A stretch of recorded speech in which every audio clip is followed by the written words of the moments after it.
জ্যৈষ্ঠ মাসের শুক্লপক্ষ পূর্ণিমার পূর্ণতিথি উপলক্ষে এক মহতী সেবা ধর্মী উদ্যোগের সাক্ষী থাকলো তিলোত্তমা। আবির্ভাব সংকল্প সংস্থার পক্ষ থেকে কলকাতা রেলওয়ে স্টেশন সংলগ্ন পঞ্চমুখী হনুমান মন্দির প্রাঙ্গণে সাধারণ পথচারী ও পুণ্যার্থীদের বিরুদ্ধে বিনামূল্যে ঠান্ডা শরবত বিতরণের আয়োজন করা হয়। আজ সকাল থেকে এই কর্মসূচি চলে।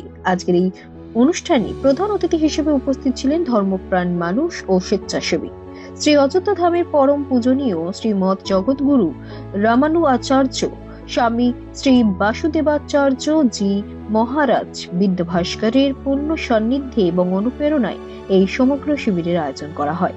তীব্র দাবদাহে তৃষ্ণার্ত পথচারী ও দূর দূরান্তে থেকে আসা রেল যাত্রীদের হাতে ঠান্ডা শরবত তুলে দিয়ে এই পুণ্য কর্মে সামিল হন সংস্থার সদস্যরা।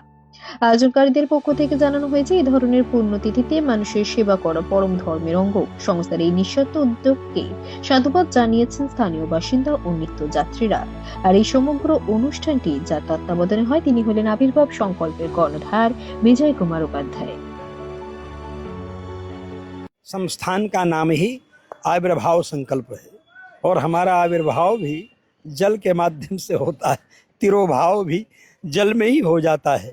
यदि हमको जलाया जाएगा तो भी बाष्प बन करके, ऊष्मा बन करके मेघ में जा करके और जल के रूप में परिणत हो जाएंगे। अगर हमको गाड़ दिया जाएगा तो भी मिट्टी में, गीले में ही मिल करके जल में ही मिलेंगे। अगर प्रवाहित कर दिया जाएगा जल में तो भी हम जल में ही जाएंगे। तो जल के माध्यम से ही सब कुछ होता है, यानी आविर्भाव होता है हमारा जल के माध्यम से। उपनिषदों में कहा है, तद्यथा पंचम्याम आहुतौ आपः पुरुष वचसो भवन्ति। पांचवी आहुति में जल ही पुरुष के रूप में बदल जाता है, जिसमें पहली आहुति अग्नि में होती है, जो कि अग्नि आपने जलाई है सबसे पहले। यज्ञ कुंड में पहली आहुति होती है। उसके बाद दूसरी आहुति बादलों में होती है, बादल के अंदर। बादल से फिर तीसरी आहुति जल के रूप में खेतों में होती है। उससे अन्न जब पुष्ट होता है तो उस अन्न की चौथी आहुति हमारे पेट में होती है और उस अन्न के द्वारा रस, रक्त, मांस, मेदा, हड्डी, मज्जा, वीर्य बनकर तैयार होता है। तो उसी वीर्य के माध्यम से हमारी उत्पत्ति होती है, हमारा जन्म होता है। इसलिए जल ही हमारे जीवन का कारण है और आविर्भाव का भी कारण है, जन्म का भी कारण है। आविर्भाव संकल्प के माध्यम से जल सेवा, शरबत सेवा, रस सेवा। रस को उलट दीजिए, रसः, रसः को उलट दीजिए तो सरह हो जाएगा। सर कहते हैं सरोवर को, और सरोवर में रस भरा हुआ है। जैसे हिंस, हिंस माने हिंसा, हिंस को उलट दो तो क्या हो जाएगा? सिंह हो जाएगा। क्या होगा? हिंस को उलट दो तो सिंह हो जाएगा। दोनों का एक स्वरूप स्वभाव है। उसी प्रकार रस को उलट देंगे तो सर हो जाएगा।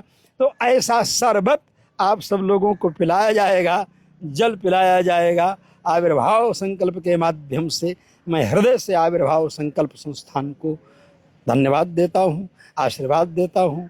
इसमें प्रत्यक्ष रूप से, प्रच्छन्न रूप से, परंपरा संबंध से, यानी डायरेक्ट या इनडायरेक्ट जितने भी लोग जुड़े हुए हैं सभी लोगों को हृदय से धन्यवाद देता हूँ।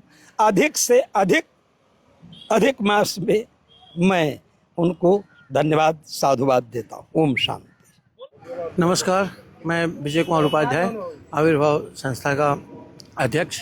आज अपने आप को बहुत ही कृतार्थ समझ रहा हूँ कि श्री स्वामी जी हमारे संस्था के लिए अपना समय निकाला, अमूल्य समय निकाला, और हमारे संस्था के जितने भी सदस्य यहाँ उपस्थित थे वो सभी को अपना स्नेह, आशीर्वाद प्रदान किया।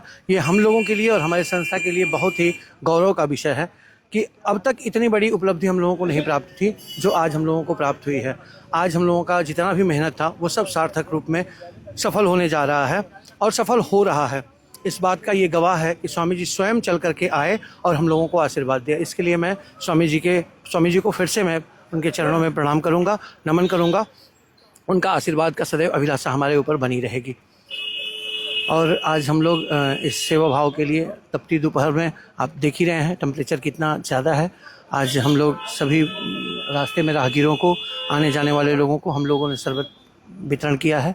करीब 3000 लोगों को हम लोगों ने व्यवस्था किया था शरबत पिलाने का। अभी ये कार्य हमारा पूर्ण होने वाला है, बस चंद मिनटों में ये ख़त्म हो जाएगा। अब हम लोग सभी लोग अपने अपने कार्य में लग जाएंगे। और ये जिन्होंने भी हमें जिस तरह से भी सहयोग किया उसके लिए मैं धन्यवाद। शारीरिक रूप से, आर्थिक रूप से, मानसिक रूप से, हर तरह से हमें सहयोग की आवश्यकता है आपकी। मैं चाहूँगा, मैं हर बार यही बात बोलता हूँ कि आपकी सहयोग हमारे लिए बल का काम करेगी। आप जितना मुझे बल प्रदान करिएगा मैं उतना आगे बढ़ कर के इस कार्य को आगे बढ़ाता रहूँगा। धन्यवाद।